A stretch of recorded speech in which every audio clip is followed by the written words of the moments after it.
Assalamualaikum dan selamat sejahtera kepada anak-anak pelajar. Untuk hari ini kita akan sambung daripada PDPR sebelum ini ya. Okeylah. Untuk hari ini kita akan terus masuk kepada komponen kecergasan fizikal. Okey, terdapat dua bahagian komponen kecergasan fizikal iaitu yang pertama adalah berdasarkan perlakuan motor, kemudian yang kedua adalah berdasarkan kesihatan. Okey, di bawah perlakuan motor terdapat 6 elemen yang perlu diketahui di sini iaitu yang pertama adalah kuasa,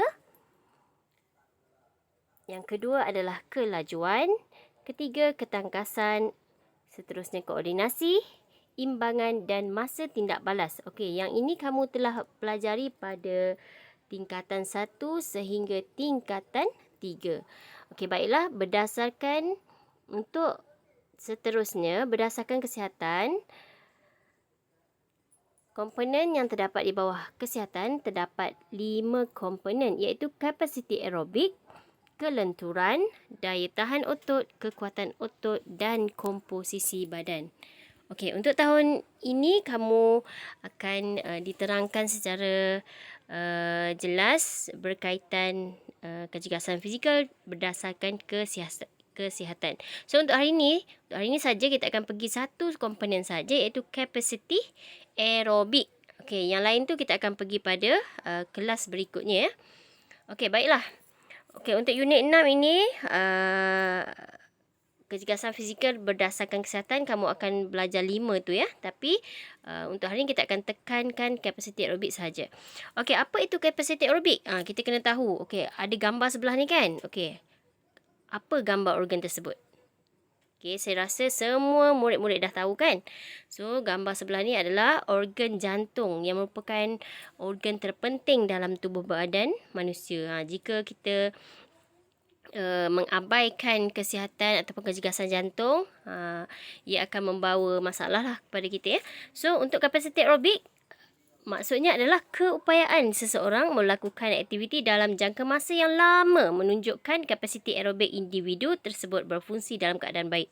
Maksudnya, jika ada kapasiti aerobik ni, kamu mampu melakukan pelbagai aktiviti dalam tempoh masa yang lama. Tak adalah kamu buat kerja sekejap dah letih. Contoh orang yang tak mempunyai kapasiti aerobik yang baik, dia buat kerja ataupun dia bersukan ya, dia bersukan sekejap je, 5 minit je dia dah letih, dia tak boleh nak teruskan dah. So dia rasa penat, lesu, lemah. So dia tidak mempunyai kapasiti aerobik yang baik. Okey, kapasiti aerobik yang juga dikenali sebagai VO2 max merupakan penggunaan maksimum oksigen oleh badan semasa melakukan aktiviti fizikal. Kenapa penggunaan oksigen? Sebab fungsi jantung adalah mengepam darah dengan membawa darah beroksigen ke seluruh badan. Alright.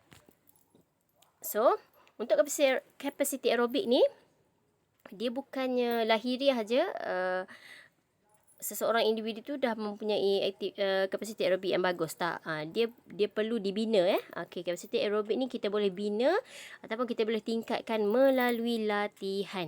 Okey, siapa yang jarang buat latihan, of course kapasiti aerobik dia tidak bagus. Okey.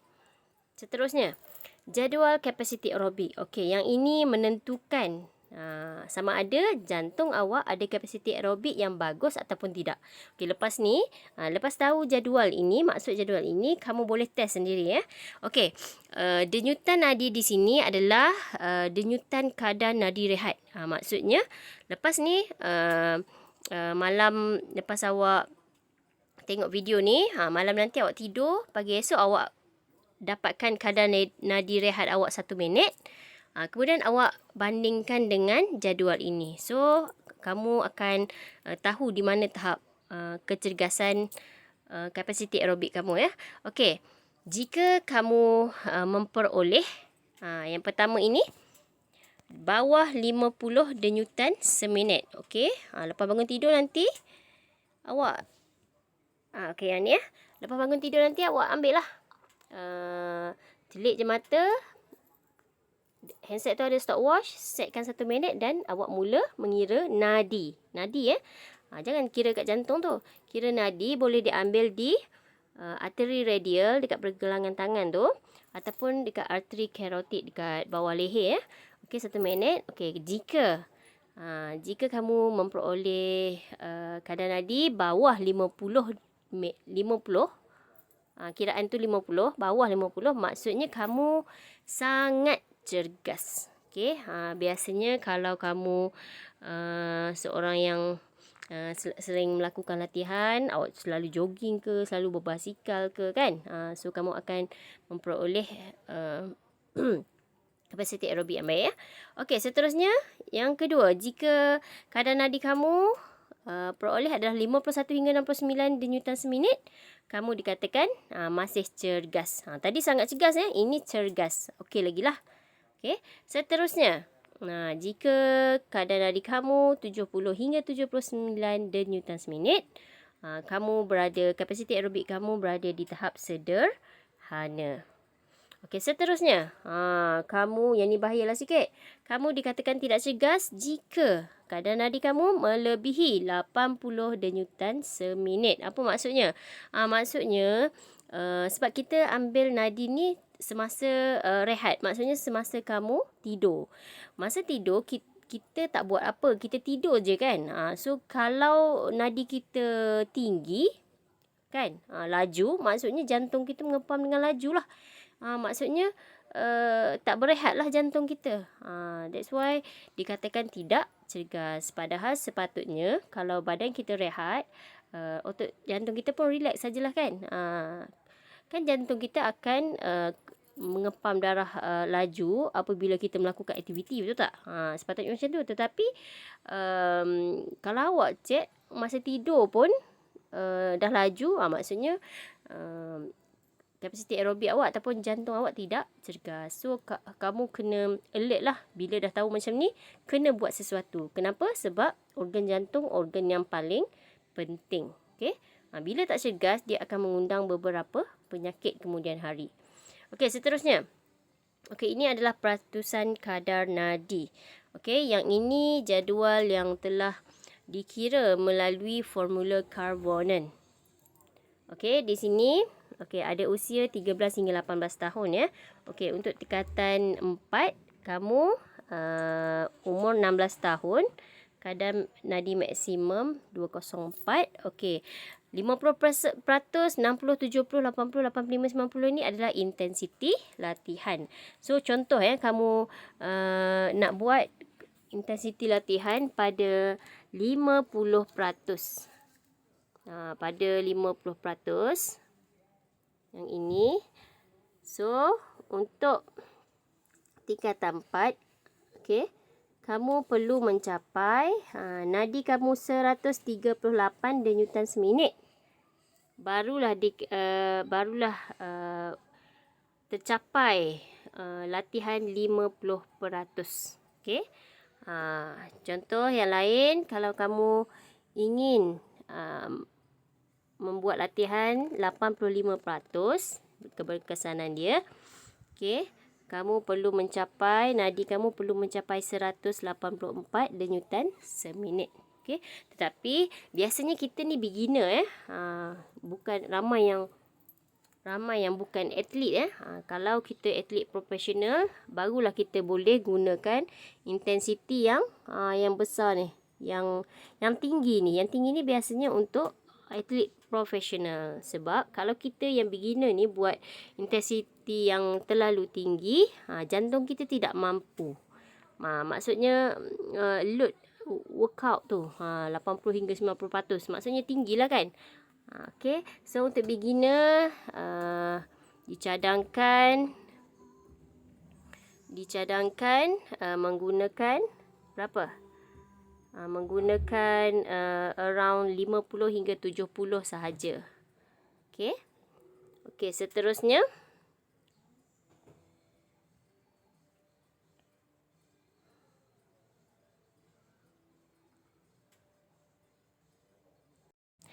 Okey, seterusnya kita pergi kepada intensiti senaman. Yang jadual ini adalah intensiti senaman lah. 50 hingga 90%. Okey. Okey, sebelum melakukan senaman kecergasan, seseorang boleh menentukan intensiti senaman. Intensiti senaman adalah untuk mengawal senaman yang dilakukan. Okey, mari kita lihat. Yang ini ya. Yang inilah, nampak tak? Cuba kita tengok intensiti sangat tinggi. Contoh apa yang relate dengan jadual tadi? Intensiti sangat tinggi.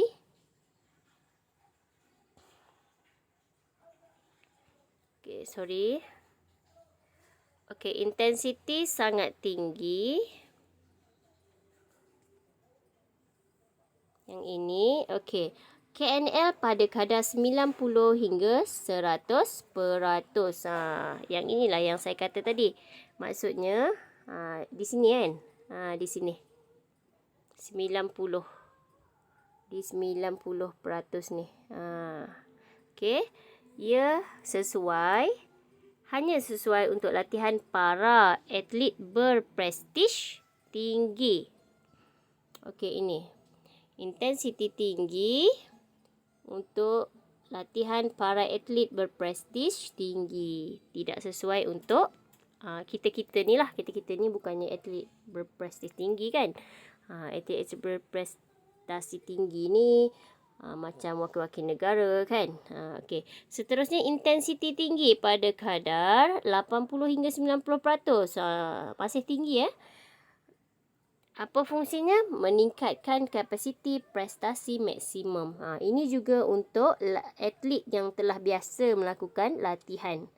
Okey, seterusnya intensiti sederhana pada kadar 70% hingga 80% daripada KNM bertujuan untuk meningkatkan tahap kecergasan aerobik. Yang inilah bermula dari sinilah tahap intensiti latihan yang perlu kamu yang boleh kamu ikuti.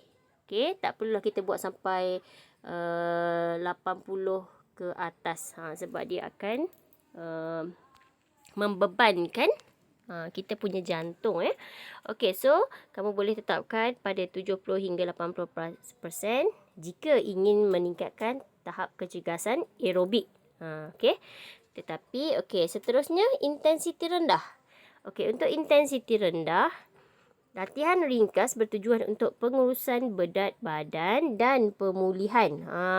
Untuk 60% hingga 70% ini sesuai untuk jika kita nak diet kan, kita nak uruskan berat badan kita terlebih, kita dah tahu kita obesiti, kita boleh menggunakan 60 hingga 70%. Ataupun jika kita dalam proses pemulihan, mungkin sebelum ni kita ada berlaku kecederaan, bersukan dan sebagainya kan, aksiden motor dan sebagainya.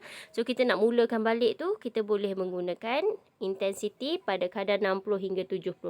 Kesukaran tu maksudnya tak terlalu sukar dia punya latihan dia Okey, seterusnya pergi kepada intensiti sangat rendah. Intensiti sangat rendah bagi individu yang baru, yang beginner, yang tak pernah lagi bersukan ataupun jaranglah buat senaman seminggu nak dapatkan sekali senaman pun payah kan. So kita boleh menggunakan intensiti pada 50 hingga 60 saja untuk beginner Okey, so dia tidaklah membebankan. So selain itu, setelah contohnya kamu bermula daripada bawah ini kan, kamu mula pada intensiti sangat rendah, dan bila kamu dah adapt dengan dah sesuai dengan keadaan tersebut, kamu nak ingin tingkatkan lagi, boleh tingkatkan secara berturutan lah. Ambil intensiti rendah pula, kemudian naikkan kepada intensiti sederhana, barulah ke atas. Okey, jangan paksalah, kita tidak boleh paksa diri sebab kemungkinan kecederaan betul akan berlaku Okey, seterusnya. Okey, bagaimana kita ingin meningkatkan kapasiti aerobik? Kita nak latih jantung kita ni supaya dapat membekalkan oksigen semasa kita melakukan aktiviti. Supaya kita rasa bila kita buat aktiviti sukan ke, ataupun kita buat hobi kita, contoh awak minat hiking ke kan, ataupun awak minat berjogging ke dan sebagainya, kamu rasa tak penat, tak rasalah penat sangat. Contohnya baru 5 minit buat aktiviti dah penat kan. So kita nak latih otot jantung kita supaya kita mempunyai kapasiti aerobik yang baik. Okey, salah satu latihan yang dicadangkan adalah latihan fartlek. Nama latihan tu adalah latihan fartlek. Fartlek tu apa? Okey, baca kat sini. Yang pertama, latihan fartlek itu... Okey, kejap. Okey, latihan fartlek. Yang ini, latihan fartlek lebih kepada permainan speed play atau perubahan kelajuan. Okey, perubahan kelajuan. Maksudnya, sekejap slow, sekejap laju, sekejap side. Okey, sekejap lagi kita tunjuk contoh dan contoh gambar. Okey, yang kedua, latihan ini menekankan pembinaan kepantasan individu. Yang ketiga, semua aktiviti latihan mempunyai tempo dan kadar kelajuan tertentu. Dia tak sama. Tak adalah awak jogging, start daripada jogging minit pertama tu sampai minit ke-30. Sama je. Tak fartlek ni dia berbeza. Okey, fartlek boleh jalankan berdasarkan masa atau jarak. Okey, nak set masa ataupun jarak pun boleh. Kalau contoh masa kita set 30 minit. Dia punya latihan. Ataupun kalau tak nak set masa, awak set jarak. Contoh 2 km. Contohlah kan. Ataupun ikutlah nak gabungkan pun boleh. Okey, seterusnya. Contoh aktiviti fartlek seperti, tengok sini. Berlari. Selepas berlari, tukar. Tukar kepada... kat sini berlari perlahan, kemudian tukar kepada larian bukit, kemudian turun bukit, habis turun bukit buat striding, kemudian lari pecut, kemudian berjalan. Okey, yang ini bukan buat sekali kita akan berulang. Habis set yang ini, kita akan ulang semula set ini. Kita akan buat beberapa set. Benda yang samalah. Okey, cara pelaksanaan. Okey, yang pertama, ambil kadar nadi rehat. Kadar nadi awak masa bangun tidur. Okey, lakukan aktiviti memanaskan badan. Okey, yang ini memang basic Awak nak buat sukan, buat aktiviti sukan apa pun, awak mesti panaskan badan dan buat regangan sebab supaya tidak berlaku kecederaan otot Kemudian kita nak naikkan suhu badan. Okey, yang ketiga, mulakan aktiviti pertama. Yang ini dia ikut jarak Dia setkan guna jarak. Okey, jogging 200 meter. Jogging biasalah bukan jogging pecut jogging biasa. Kemudian habis sampai 200 meter, melompat 30 meter. Okey, melompat ni pelbagai cara. Awak boleh tukar juga cara nak melompat satu kaki ke, nak melompat dua kaki ke. It's up to you. Okey, seterusnya habis 30 meter, lari pecut 70 meter. Okey, pecut dalam masa dalam jarak 7 meter tu terus pecut sungguh. Pecut lah. Kemudian habis pecut, striding. Lari langkah panjang. Buka kaki awak tu. Buat stride. Melangkah panjang tu kan. Okey, dan berjalan pantas 50 meter. Okey, ada berapa kat situ? 1 jogging, melompat, lari pecut, striding, berjalan. Ada 5 aktiviti yang berlainan. Okey, habis je yang ini, dia kata apa? Ulang setiap aktiviti nombor 3. So, dah habis, ulang balik. Beberapa set lah. Ambil kadar nadi selepas selesai set pertama dan setiap set yang diulang selama 30 minit. Okey, selepas 30 minit, ambil kadar nadi 65 hingga 74% KNM berdasarkan jadual peratusan kadar nadi. Lakukan aktiviti menunjukkan badan. Itu untuk penutup lah. Memang untuk penutup aktiviti memang kita perlu melakukan penunjukan badan Okey, untuk menurunkan suhu badan kita. Okey, seterusnya ini gambar bagaimana latihan fartlek dijalankan. Okey, cuba tengok kat sini. Okey, yang pertama, jogging kat sini. Jogging aerobik 200 meter. Jogging kat sini. Okey, sampai kat sini, tukar pula. Melompat 30 meter sampai sini. Okey, tukar pula lari pecut. Lari pecut menaiki bukit ni lari pecut menaiki bukit memang struggle sikit lah Okey, seterusnya okey, kat sini striding, langkah panjang. Okey, kemudian berjalan pantas. Okey, kemudian sampai sini ambil kadar nadi dan seterusnya lah. Okey, kita akan buat beberapa set. Okey. Okey, di sini dicadangkan juga.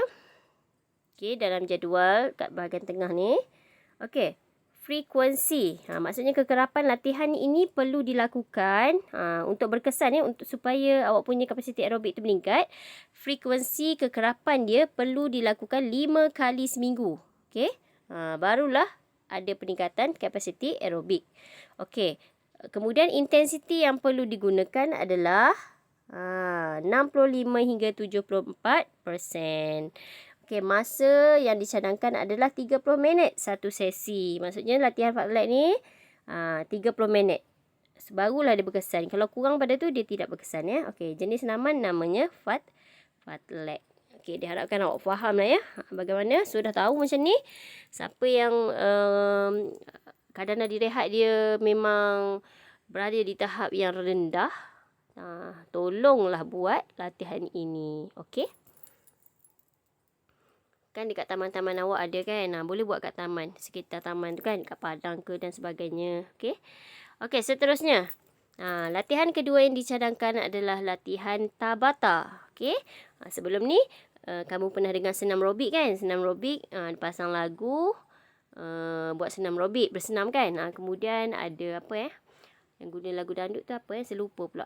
Okey, kemudian Tabata ni dia agak agresif sikit senaman yang agresif dan sesuai lah untuk semua orang, cuma dia akan penat sikit. Okey.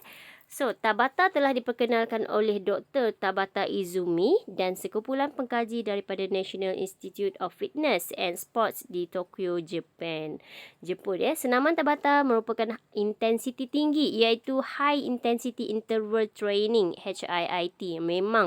Sebab memang sangat meletihkan, tetapi dia buat dalam tempoh masa yang singkat macam ni tadi fartlek tadi 30 minit kan. Tabata tak boleh buat 30 minit. Dia kena buat satu set tu singkat saja masa ya.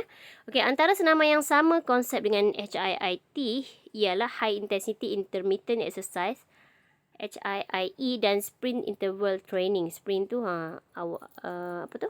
Pecut kan. Okey. Okey, untuk Tabata nanti saya akan hantar video bagaimana Tabata dilaksanakan, diiringi muzik sebenarnya. Nanti kita akan pilih video Tabata yang agak bersesuaian dengan awak lah. Okey, banyak sebenarnya dekat Google. Kalau awak type sendiri dekat YouTube tu, awak tulis Tabata exercise pun memang akan keluar banyak lah. Okey, sama juga latihan fartlek. Okey, selain latihan ini, banyak lagi sebenarnya latihan yang kamu boleh untuk tingkatkan kapasiti aerobik. Tetapi untuk tingkatan 4 ni dicadangkan 2 ni lah, diperkenalkan lah maksudnya. Okey, kamu boleh pilih yang lain, boleh buat senam robik. Senam robik kamu boleh, kalau suka senam robik, boleh senam robik selama 30 minit. Berselang rehat lah ya. Okey, kemudian tak suka senam robik, kamu boleh buat jogging. Tak suka jogging, boleh buat skipping. Skipping antara latihan kapasiti aerobik yang bagus siapa yang pandai skipping tu boleh lah. Okey, seterusnya kamu boleh buat berbasikal, berenang. Tengok masa lah janganlah berbasikal tu 2 minit je. Memang takkan berkesan lah. Ada tempoh masa lah 30 minit ke atas Berenang pun sama, tapi dengan rehat lah. Tak boleh lah 30 minit direct, nanti kan berlaku kecederaan ataupun terlebih pula exercise. Okey, so pilihlah mana-mana senaman, aktiviti yang kamu suka, yang kamu boleh buat seminggu tu. Sekurang-kurangnya lah 3 kali seminggu, supaya dapat tingkatkan kapasiti aerobik.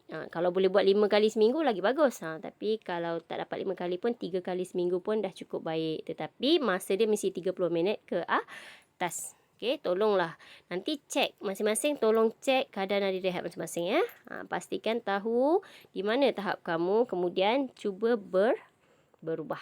Okey, cuba buat sesuatu lah untuk peningkatan. Okey, kenapa kita nak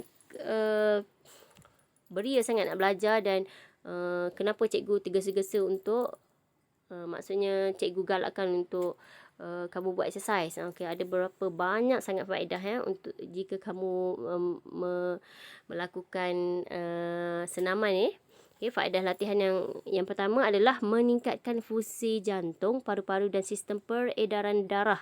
Kamu sendiri tahu organ jantung merupakan organ yang sangat penting. Kalau kamu tak jaga, ingat ya, jantung sekali dia berhenti, bermaksud kamu mati ya. So, tolong jaga jantung kamu. Memanglah kalau tak cergas ni bukannya bukannya penyakit kan, tetapi dia mengundang penyakit ya. Okey, yang kedua, mengurangkan kandungan kolesterol dan glukosa di dalam darah. Ya. Sebab kolesterol dan glukosa ni kita tak dapat nak elak sebab kita makan.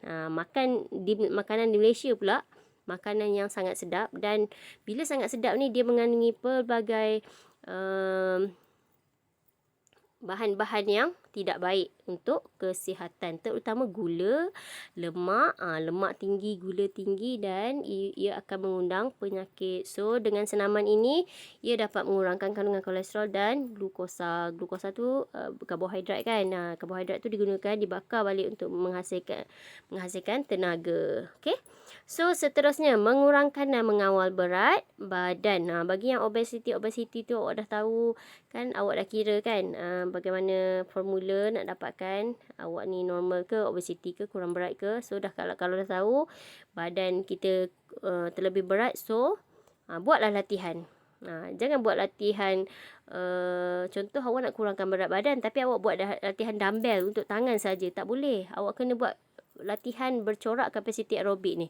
Latihan aerobik ni barulah dapat mengurangkan berat badan.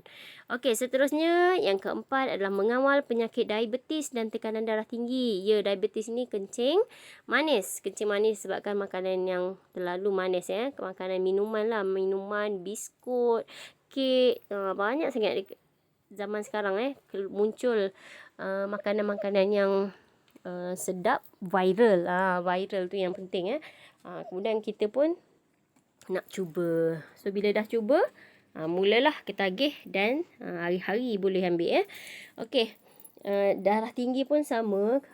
Sekarang zaman dulu kita dengar orang-orang yang berumur saja mendapat diabetes ataupun darah tinggi, tetapi sekarang sekolah rendah pun dah ada penyakit diabetes dan darah tinggi so kena alert lah.